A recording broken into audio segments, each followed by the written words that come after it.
Hello students, आज के इस वीडियो में हम 12th फिजिक्स का एक मोस्ट इम्पॉर्टेंट डेरिवेशन पढ़ेंगे। संयुक्त सूक्ष्मदर्शी की आवर्धन क्षमता के लिए व्यंजक। ये 12th फिजिक्स के 9 चैप्टर से लिया गया क्वेश्चन है। संयुक्त सूक्ष्मदर्शी यह एक प्रकाशिक यंत्र है। सूक्ष्मदर्शी मतलब जिसकी सहायता से पास रखी छोटी छोटी वस्तुओं को देखा जाता है, और संयुक्त मतलब जो दो या दो से अधिक लेंसों से मिलकर बना हो।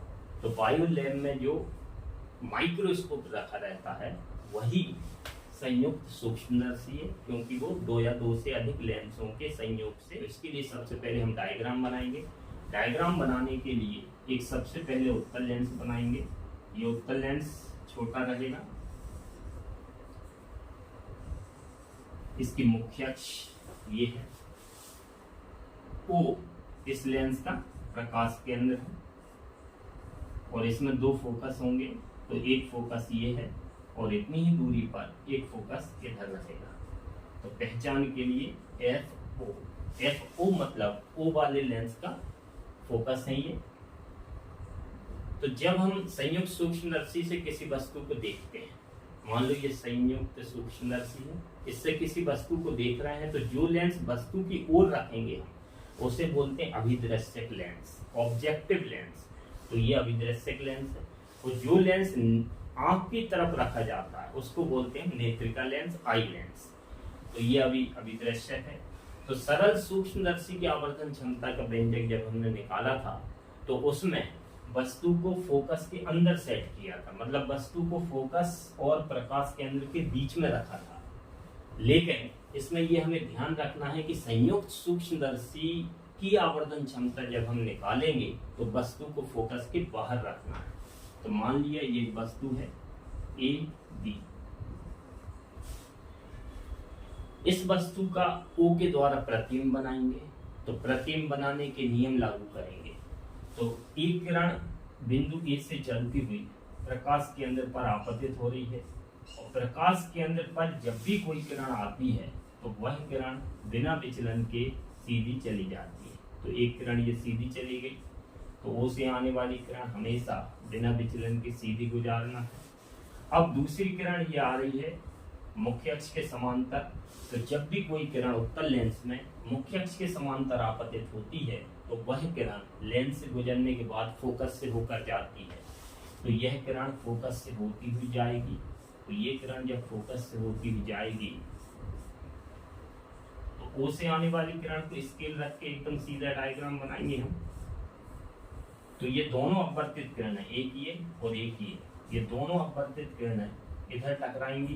तो इधर से मुख्य अक्ष पर एक लंब खींचेंगे हम, इसका नाम है A', B'। तो ये प्रतिबिंब बन चुका है वस्तु AB का लेंस O के द्वारा A', B'। अब एक और उत्तल लेंस आएगा जो कि इस लेंस से बड़ा रहेगा।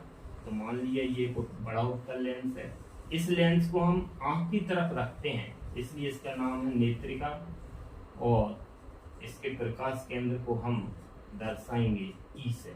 तो E इस लेंस का प्रकाश केंद्र। अब ये जो A', B' प्रतिबिंब बना है, इसके द्वारा A', B' इस लेंस के लिए वस्तु का कार्य करेगा, और ये प्रतिबिंब जो A', B' बना है इस लेंस के द्वारा, उसको हम इस लेंस के फोकस के अंदर सेट करेंगे। तो इस लेंस के मान लिया एक फोकस ये है FE, और इतनी ही दूरी पर इधर एक फोकस होगा FE। तो दो फोकस होंगे। तो ये प्रतिबिंब इस लेंस के लिए वस्तु का कार्य करेगा। तो अब हम इसका प्रतिबिंब बनाएंगे इसके द्वारा। तो वही दो नियम लगाएंगे जो इधर लगाए थे। एक किरण प्रकाश केंद्र से गुजारेंगे, तो ये बिना विचलन के सीधी चली जाएगी। तो ये किरण सीधी चली गई, और दूसरी किरण मुख्य अक्ष के समांतर आपतित करेंगे। तो ये किरण समांतर जो आई है वो फोकस से होकर चली जाएगी। तो ये फोकस से होकर चली गई, ये वाली किरण फोकस से होकर चली गई। अब आगे मिलने के चांस नहीं है इन दोनों अपवर्तित किरणों के, तो इन्हें पीछे बढ़ाएंगे। तो इस किरण को स्केल रख के पीछे बढ़ाना सीधा, और इस किरण को भी स्केल रख के सीधा पीछे बढ़ाना। तो ये किरणें इधर कहीं भी मिल जाएंगी, मिलती हुई प्रतीत होंगी। तो इधर से एक लंब खींचेंगे हम, तो ये प्रतिबिंब बनेगा, अंतिम प्रतिबिंब A double dash B double dash. तो नेत्रिका के द्वारा ए डैश बी डैश का प्रतिबिंब A double dash B double dash बन गया है। यही अपना अंतिम प्रतिबिंब है। तो अंतिम प्रतिबिंब नेत्रिका ने बनाया है, तो ये हमें ध्यान रखना है। और अंतिम प्रतिबिंब नेत्रिका के लेफ्ट साइड है, तो इसकी दूरी माइनस आएगी, और ये इस लेंस के लिए वस्तु है, तो इसकी भी दूरी माइनस में आएगी। तो ये हमें बहुत क्लियर माइंड में सेट करके रखना है कि ओ वाले लेंस के लिए ए बी वस्तु है और ए डैश बी डैश प्रतिबिंब है, लेकिन ई वाले लेंस के लिए ए डैश बी डैश वस्तु है और A double dash B double dash प्रतिबिंब है। और ये जो अंतिम प्रतिबिंब है इसको सेट किया गया है नेत्रिका लेंस से डी दूरी पर। डी मतलब स्पष्ट दृष्टि की न्यूनतम दूरी, मतलब वह न्यूनतम दूरी जहां तक हमें स्पष्ट दिखता है वो कहलाती है स्पष्ट दृष्टि की न्यूनतम दूरी।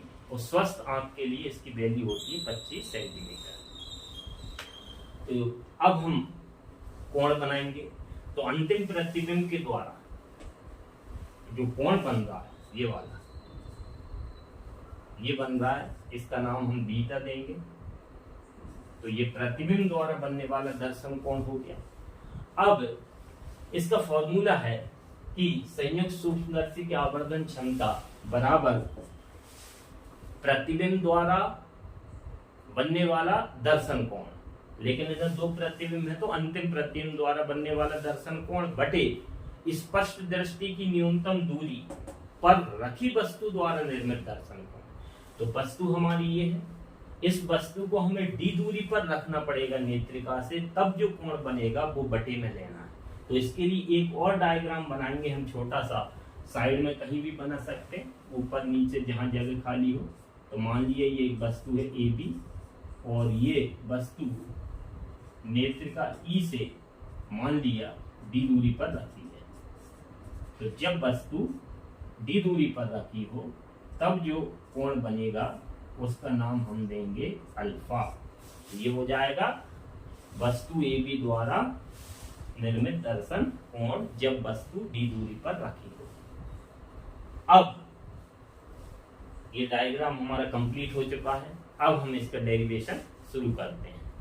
तो सबसे पहले हम थ्योरी में लिख देंगे संयुक्त सूक्ष्मदर्शी की आवर्धन क्षमता बराबर अंतिम प्रतिबिंब द्वारा निर्मित दर्शन कोण बटे स्पष्ट दृष्टि की न्यूनतम दूरी पर रखी वस्तु द्वारा निर्मित दर्शन कोण। तो आवर्धन क्षमता को हम n से दर्शाएंगे। तो n इक्वल प्रतिबिंब द्वारा निर्मित दर्शन कोण है बीटा और वस्तु द्वारा है अल्फा। तो ये आ गया। जब कोण की वैल्यू छोटी होती है तब हम tan थीटा की जगह थीटा यूज कर सकते हैं, या फिर थीटा का मान लगभग tan थीटा के बराबर हो जाता है। तो यदि बीटा और अल्फा के मान बहुत कम है तब हम बीटा की जगह tan बीटा यूज करेंगे और अल्फा की जगह tan अल्फा यूज करेंगे। तब हमें समीकरण मिलेगा m equal tan beta upon tan alpha. ये समीकरण नंबर 1। अब हमें tan बीटा और tan अल्फा की वैल्यूज निकालना है। तो इसके लिए हम एक फॉर्मूला यूज करेंगे tan थीटा बराबर लंब बटे आधार। तो tan बीटा निकाल रहे हैं अभी। तो इसके लिए बीटा वाला त्रिभुज ये है बीटा, तो इसके लिए त्रिभुज ये बन रहा है अपना clear a dash b dash e। तो समकोण त्रिभुज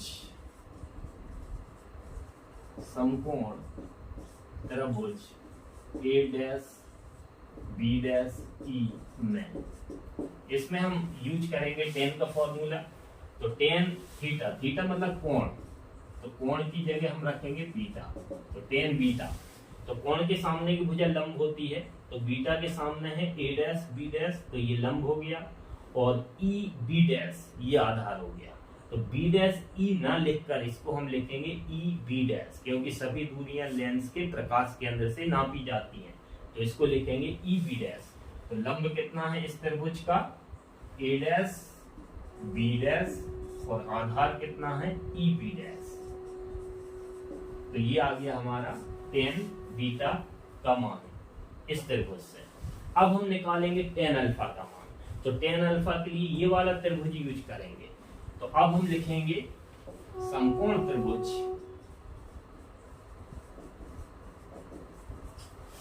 ABE में, इसमें भी टेन थीटा का फॉर्मूला लगाएंगे लंब बटे आधार। तो टेन थीटा की जगह अल्फा कोण चल रहा है इसमें, और इसका लंब है AB और आधार है EB।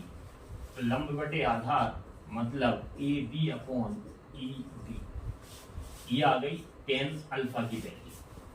अब ये टेन बीटा आ चुका है, टेन अल्फा आ चुका है, ये दोनों वैल्यूज हम समीकरण 1 में रखेंगे।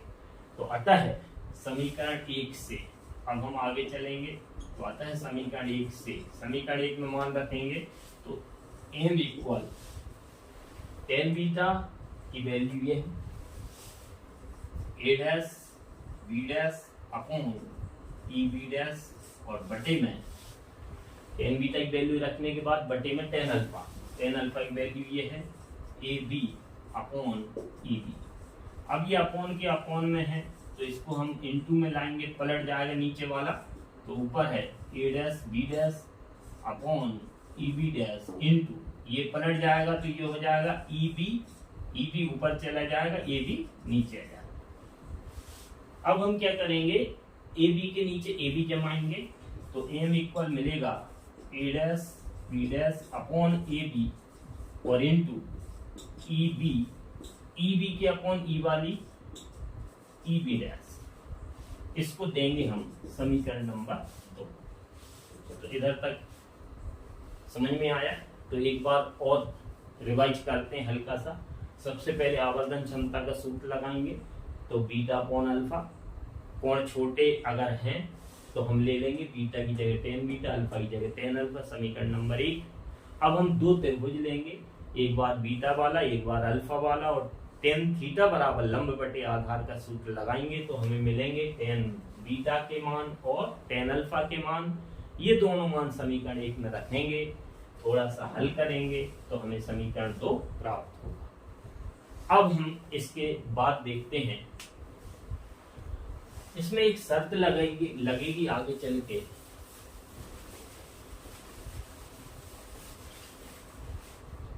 समरूप त्रिभुजों की, अगर दो त्रिभुज समरूप हो, समरूप मतलब जिनकी बनावट एक सी हो, तब उनकी संगत भुजाओं का अनुपात बराबर होता है। मतलब ये ध्यान रखना है, समरूपता की शर्त में लंब बटे लंब बराबर आधार बटे आधार, मतलब लंब पहले त्रिभुज का बटे लंब दूसरे का, आधार पहले त्रिभुज का बटे आधार दूसरे त्रिभुज का। तो इस डायग्राम में हमें दो त्रिभुज समरूप ढूंढना है। तो इसमें हमें इसकी वैल्यू निकालना है, क्योंकि हमें प्रकाश केंद्र से मान शुरू करना है। तो ये दोनों मान तो प्रकाश केंद्र से शुरू हैं, लेकिन ये दोनों मान प्रकाश केंद्र से शुरू नहीं है, तो इन्हें बदलना है। तो बदलने के लिए हम समरूपता की शर्त लगाएंगे, तो त्रिभुज ढूंढेंगे। तो ए डैश बी डैश और ए बी वाले त्रिभुज ढूंढना है। तो ए बी ये है, तो इसके लिए त्रिभुज ये दिख रहा है, और ए डैश बी डैश ये है, तो इसके लिए ये त्रिभुज दिख रहा है। तो दोनों ही समकोण त्रिभुज हैं, इसका मतलब दोनों समरूप हैं। तो समरूपता की शर्त लगाएंगे ये वाली। तो त्रिभुज ए डैश बी डैश ओ, ये वाला त्रिभुज, तथा त्रिभुज ए बी ओ समरूप है। अतः समरूपता की शर्त लगाएंगे। तो लंब बटे लंब, तो पहला त्रिभुज हमने इसको माना है, इसको दूसरा माना है। तो ये वाला जो त्रिभुज है इसका लंब है ए डैश बी डैश, और इस दूसरे त्रिभुज का लंब है ए बी। तो लंब बटे लंब मतलब A dash B dash upon A B बराबर आधार बटे आधार। तो पहले त्रिभुज का आधार है ओ बी डैश, और बटे में दूसरे त्रिभुज का आधार है ओ बी। तो ये वैल्यू हमारी निकली है A dash B dash upon A B की वैल्यू। इसको हम समीकरण 2 में रखेंगे तो हमारे मान प्रकाश के अंश से शुरू हो जाएंगे। तो आगे चल के हम ये दोनों मान रख रहे हैं, तो अतः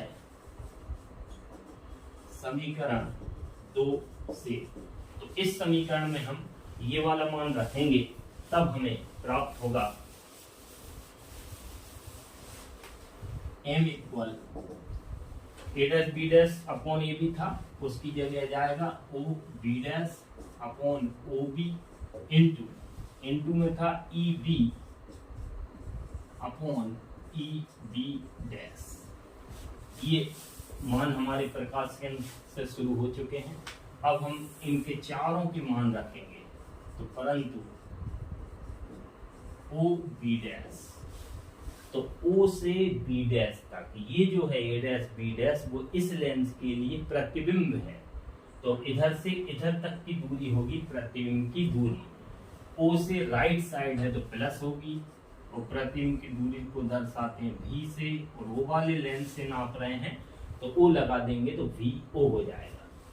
अब हम देखते हैं OB, O से B, तो O से B, तो ये जो AB है वो इस लेंस के लिए वस्तु है, तो वस्तु की दूरी U हमेशा माइनस, और O वाले लेंस के लिए है तो UO। अब वैल्यू चाहिए हमें EB की। अब EB, तो इधर देखें हम EB, ये D माना था और माइनस में आएगा क्योंकि लेफ्ट साइड। अब हम देखते हैं EB डैश, तो EB डैश, तो E से B डैश, तो A डैश B डैश इस लेंस के लिए वस्तु है, तो E से B डैश तक की दूरी होगी वस्तु की दूरी U, E वाले लेंस के लिए तो UE और माइनस में आएगी। तो ये चारों वैल्यूज समीकरण में रखेंगे, तब हमें मिलेगा, अतः M equal OB dash upon OB means VO upon minus U into EB upon EB dash means minus D upon minus UE। Minus minus cancel होगा, M इक्वल मिलेगा, ये माइनस बीच में लिख देंगे हम, VO upon UO into D upon UE। समीकरण number 3। ये हमारा संयुक्त सूक्ष्मदर्शी की आवर्धन क्षमता का व्यंजक आ चुका है। अभी हम इस क्वेश्चन में 2 स्थितियां और लगाएंगे। पहली स्थिति लगाएंगे कि जब अंतिम प्रतिबिंब सबसे पास बने, सबसे पास मतलब स्पष्ट दृष्टि की न्यूनतम दूरी पर, और दूसरी स्थिति में प्रतिबिंब सबसे दूर बने, सबसे दूर मतलब अनंत पर।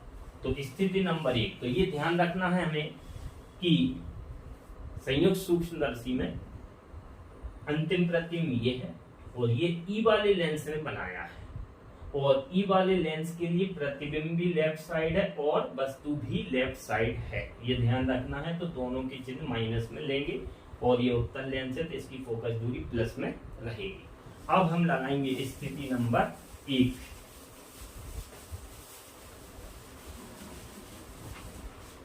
तो स्थिति नंबर 1,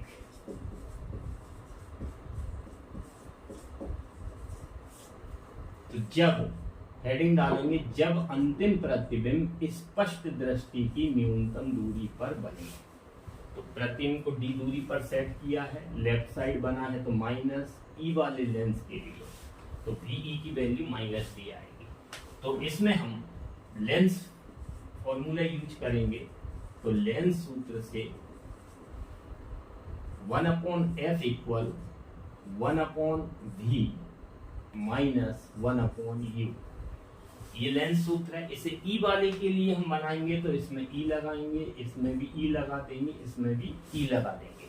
अब हम चिन्ह परिपाटी का यूज करेंगे, तो फोकस दूरी प्लस में लेंगे तो FE रहेगा, 1/v लेफ्ट है तो माइनस D, माइनस वस्तु की दूरी भी माइनस में, तो ये मिलेगा 1/FE equal minus 1/D minus minus plus 1/UE। अब दोनों पक्षों में हम D का गुणा करेंगे, क्योंकि हमें लाना है D/UE की वैल्यू। तो दोनों पक्षों में D का गुणा करने पर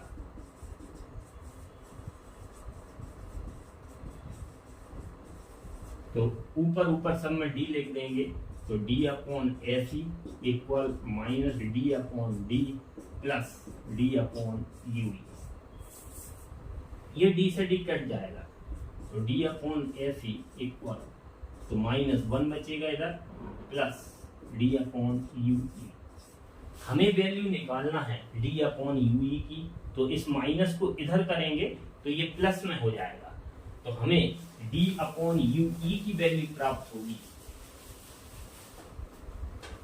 D upon U E equal 1 plus D upon F ई।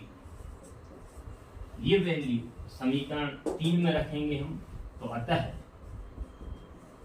समीकरण 3 से, तो ये वाला समीकरण 3 था हमारा, इसमें वैल्यू रखेंगे तो m इक्वल मिलेगा minus V O upon U O into D upon U की वैल्यू ये है तो इसको ब्रैकेट में लिख देंगे 1 plus D upon F E. ये हमारा स्थिति नंबर 1 का फाइनल आंसर है। अब हम लगाएंगे स्थिति नंबर 2। स्थिति सेकंड में हम बस प्रतिबिंब को, अंतिम प्रतिबिंब को बहुत दूर मानेंगे, बहुत दूर मतलब अनंत पर। इसका मतलब प्रतिबिंब कहाँ बना रहे हैं हम? अनंत पे।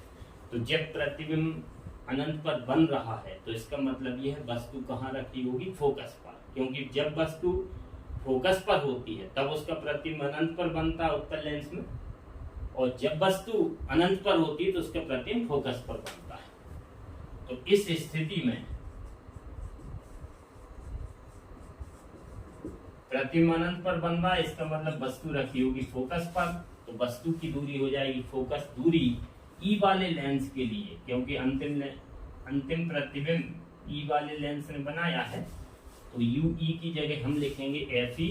तो इसी समीकरण में रखेंगे मान, तो अतः है समीकरण 3 से, तो 3 में ये जो 3 लिखा हुआ है इसमें हम यू ई की जगह एफ ई रख देंगे, बाकी सेम वैल्यू रहेगी। तो अपना आंसर आएगा M equal minus V O upon U O D upon U E की जगह क्या रख देंगे हम? F E. तो ये हमारा स्थिति नंबर 2 का फाइनल आंसर है। तो इधर तक हमें एग्जाम में कंप्लीट करके आना है। तो यदि ये वीडियो पसंद आया हो तो सब्सक्राइब चैनल को जरूर करें और अपने फ्रेंड्स को भी शेयर करें। Thank you.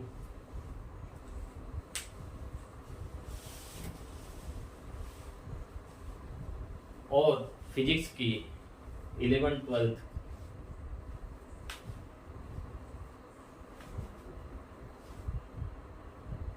और फिजिक्स की किसी भी क्वेश्चन में प्रॉब्लम आ रही हो, या आप जिस टाइप का वीडियो चाहते हैं कमेंट्स में जरूर लिखें, तो आगे मैं उसी के अनुसार आपको वीडियो भेजूंगा। Thank you.